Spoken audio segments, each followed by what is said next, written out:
I'm 74 years old, and I need to tell you something that might make you uncomfortable. For 52 years of my life, I believed that success was the answer. I believed that money would solve everything. I believed that if I just worked harder, longer, smarter, eventually I would be happy. I was wrong about everything. And I'm telling you this because I don't want you to make the same mistake I made. I don't want you to wake up at 74 sitting in a 12,000 square foot house surrounded by everything you ever wanted and realize you have no one to share it with. Nobody. Let me tell you about the moment that broke me. The moment that made me realize I had wasted my entire life chasing the wrong thing. It happened 3 years ago. I was 71, and I received a wedding invitation in the mail. My daughter's wedding. Sounds wonderful, right? A father getting to see his little girl walk down the aisle, the proudest moment of any dad's life. Except I wasn't invited. Let me say that again so it sinks in. My daughter got married and she didn't want me there. The invitation came from my ex-wife. A courtesy, she called it, just so I would know, just so I wouldn't find out from someone else, just so I couldn't say nobody told me. Sarah, my daughter, had specifically asked that I not attend. I built a $200 million company. I employed over 1,000 people. I was on magazine covers. I shook hands with senators. I had everything a man could possibly want, and my own daughter didn't want me at her wedding.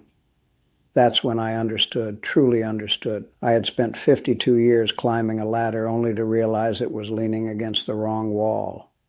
And now I'm going to tell you everything I wish someone had told me when I was 30, 40, 50, before it was too late. The invitation arrived on a Tuesday. I remember because Tuesdays were my golf days. I had finally retired the year before, stepped back from the company I'd built from nothing, handed the reins to my hand-picked successor, and for the first time in my adult life I had time. Time I didn't know what to do with. I was standing in the kitchen of my house. Not a home, a house. There's a difference, and it took me 70 years to understand it. Marble countertops, custom cabinets, a refrigerator that cost more than most people's cars. And I was alone. My housekeeper had left the mail on the counter. I was flipping through it. Bills I didn't need to worry about.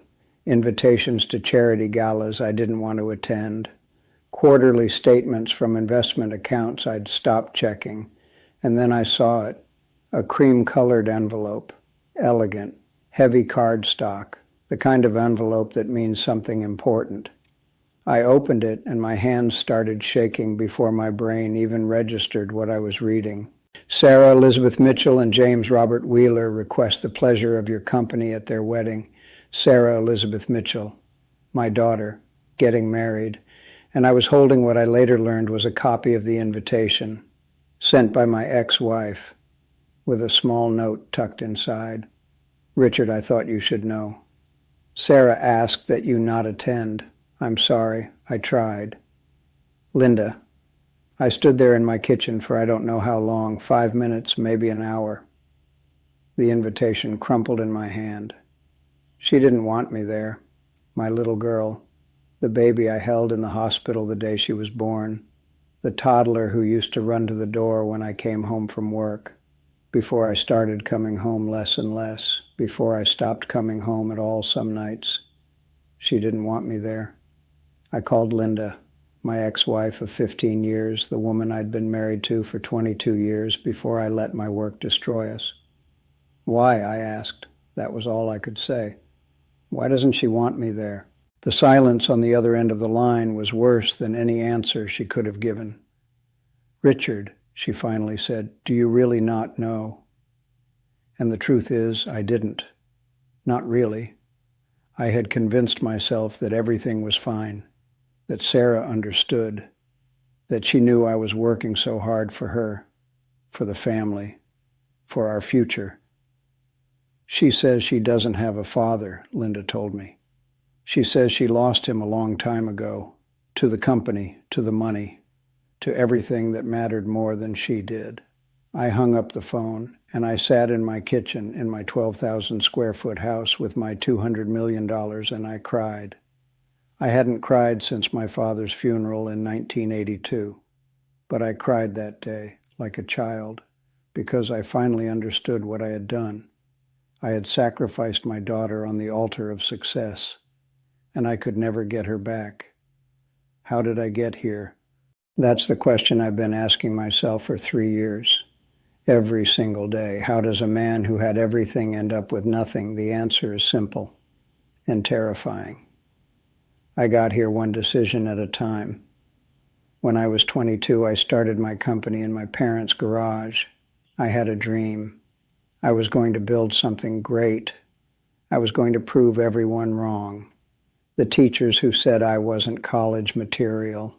The relatives who thought I'd never amount to anything. I was going to show them all, and I did. Oh, I did. But here's what nobody tells you about ambition. It never stops. The goalposts keep moving. You hit one target, and immediately there's another one. Bigger, better, more. I thought, when I make my first million, then I'll slow down. So I waited. I made my first million at 31, and I didn't slow down. I couldn't. Because now the target was 10 million. I thought, when Sarah starts school, I'll be more present. I'll make time. So I waited. So Sarah started kindergarten. I missed her first day. Important meeting. Couldn't be rescheduled. I told myself it was fine. There would be other first days. There weren't. I thought, when the company goes public, I'll finally relax. I'll take the family on vacation. Real vacation. No phones, no emails, no work. So I waited. The company went public when I was 43. I made more money in one day than my father made in his entire life. And that vacation, it lasted 4 days. I cut it short. Crisis at the office. Had to fly back. Linda cried. Sarah didn't say anything. She was 12. She had already learned not to expect anything from me. I thought, when I hit 50, I'll step back. I'll be chairman, not CEO. I'll let someone else handle the day-to-day. So I waited. 50 came and went. I stayed CEO. Couldn't trust anyone else to do it right. The company needed me. That's what I told myself. But here's the thing about the company needs me. It's a lie. The company didn't need me. The company would have been fine, maybe better. Someone else could have run it. Someone who wasn't sacrificing their family, their health, their entire life. But I didn't want to admit that, because if the company didn't need me, then what was all the sacrifice for?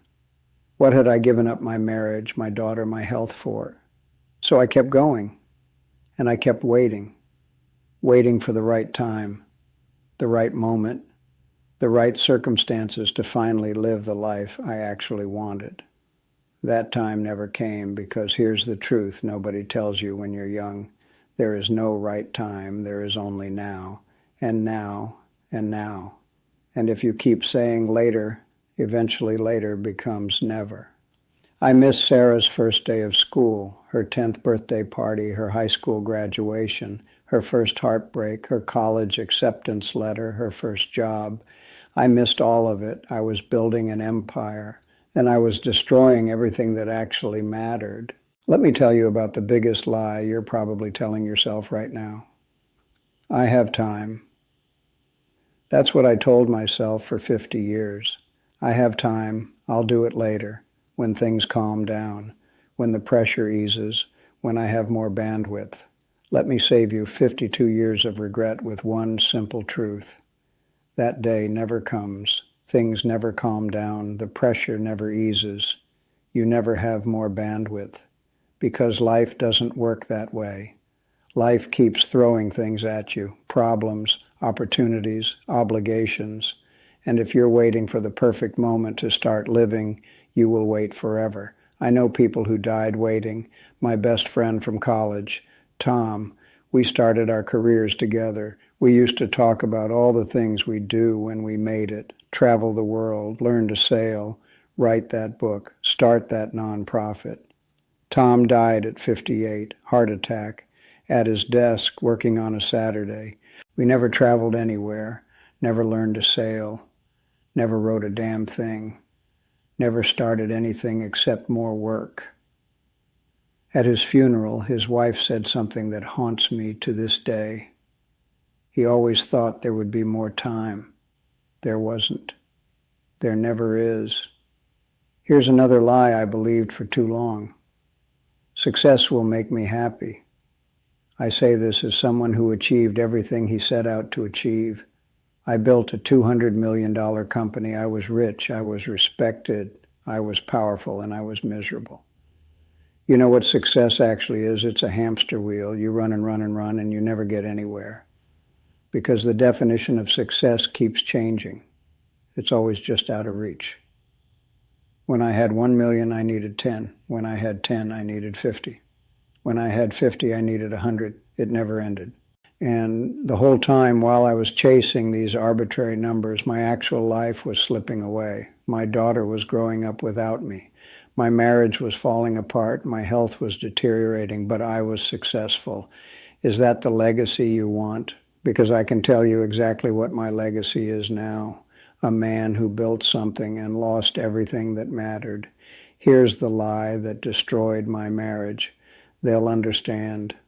I told myself that Linda understood, that she knew I was working this hard for us, for our family, for our future. She didn't understand. How could she? I wasn't there. I wasn't present. I was a ghost who occasionally showed up for dinner and disappeared into my home office. I told myself that Sarah understood, that someday when she was older, she would appreciate all the sacrifices I made, all the opportunities I was creating for her. She didn't understand either. She understood one thing. Her father wasn't there. That's it. That's what she learned.